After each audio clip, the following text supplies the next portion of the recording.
पण कुठल्याही व्यक्तीला बारामतीच्या असू नये तर महाराष्ट्रातल्या कानाकोपऱ्यातून इथं लोक आली, त्यांनी जर ठरवलं असतं एफआयआर दादांच्या केसच्या बाबतीत व्हावा, तो 100% तो करायला पाहिजे आणि तो त्यांनी स्वीकारला पाहिजे पोलीस प्रशासनाला. असा अधिकार हा आपल्या सगळ्यांना आहे. बर 24-25 तारखेपर्यंत आपण का थांबलो? ही घटना घडली 30-31 तारखेला सुद्धा आपण एफआयआर करू शकलो असतो, पण आपण थांबलो. तुम्ही थांबलात, आम्ही थांबलो, सगळे थांबले.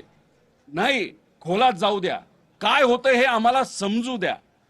आणि मग जेव्हा 24 तारखेला या डीजीसीएलनीच सांगितलं की आम्ही 24 फेब्रुवारीला डीजीसीएल म्हणजे परवा सांगितलं की व्हीएसआर कंपनीकडनं काही गोष्टी या नॉन कंप्लायन्सेस झालेले आहेत.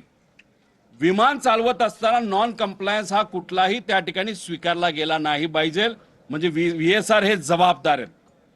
दादा ज्या विमानाला गेलेले ते होतं लेअर जेट 45 XR. हे विमान या व्हीएसआर कंपनीकडनं अशा प्रकारचे किती विमान आहेत? 7 विमानं होती. त्यात एकातून दादा प्रवास करत होते आणि त्याची दुर्घटना त्या ठिकाणी झाली.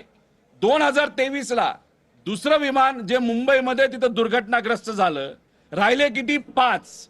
आणि या 24 तारखेच्या आदेशाप्रमाणे डीजीसीआयच्या 5च्या 5 राहिलेले विमान हे ग्राउंड करण्यात आले. म्हणजे तुम्ही उडू शकत नाही असं सांगितलं. म्हणजे कुठेतरी नॉन कंप्लायन्स होता हे डीजीसीएल मान्य केलं. कुणी तो नॉन कंप्लायन्स केला? हा केला व्हीएसआर कंपनीने. आणि मग कुठलं विमान होतं? ते होतं लेअर जेट 45 XR.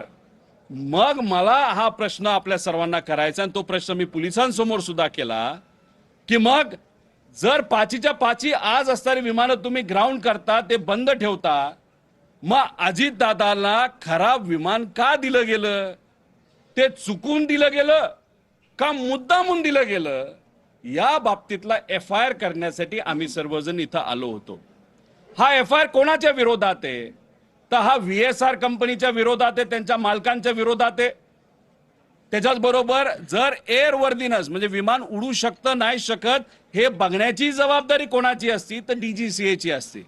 मग कोण असे अधिकारी होते की अजितदादा ज्या विमानातून प्रवास करत होते ते विमान चांगलं आहे, चांगल्या कंडिशन मध्ये आहे, हे कुणी सांगितलं? असे कुठले अधिकारी आहेत? कुणी सह्या केल्या?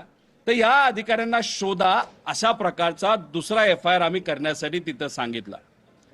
अजितदादांनी विमानात बसावं, विमान कुठलं द्यावं, उडायचं का नाही उडायचं, विजिबिलिटी म्हणजे वातावरण बरं आहे का नाही आहे विमान उडवण्याचं, हे बघण्याची आणि विमान नियोजन करण्याची जबाबदारी ही आहे एरो नावाच्या कंपनीला. त्यांचा एक प्रायव्हेट जो व्हॉट्सअपच्या चॅट आहे ते मी व्हिडिओ कॉन्फरन्सच्या माध्यमातून लोकांसमोर आणलं. त्याच्यामध्ये एक पवार नावाचा अधिकारी आहे एरो नावाच्या कंपनीचा. त्यांनी सांगितलं की वेदर चेक आहे आणि ओके आहे, दादांनी प्रवास केला तरी चालेल. आणि ती गोष्ट बघितल्यानंतर दादांच्या पीएली दादांना सांगितल्यानंतर 7 वाजता दादा गाडीत बसले आणि विमानतळावर त्या ठिकाणी पोहोचले. मग ही एरो नावाची कंपनी आहे, याच्यावर एफआयआर करा असं आम्ही तिथं सांगितलेलं आहे. आता ही जी चॅट आहे व्हॉट्सअपची, त्याच्यामध्ये या राज्यातले विमान या गोष्टीकडे लक्ष देणारे काही अधिकारी आहेत.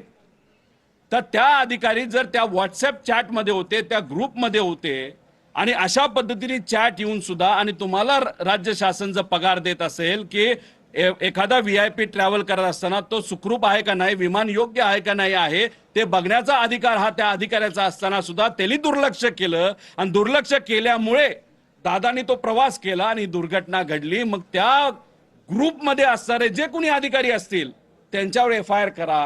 हा 4था एफआयआर आम्ही इथं मागितलेला आहे. याच्या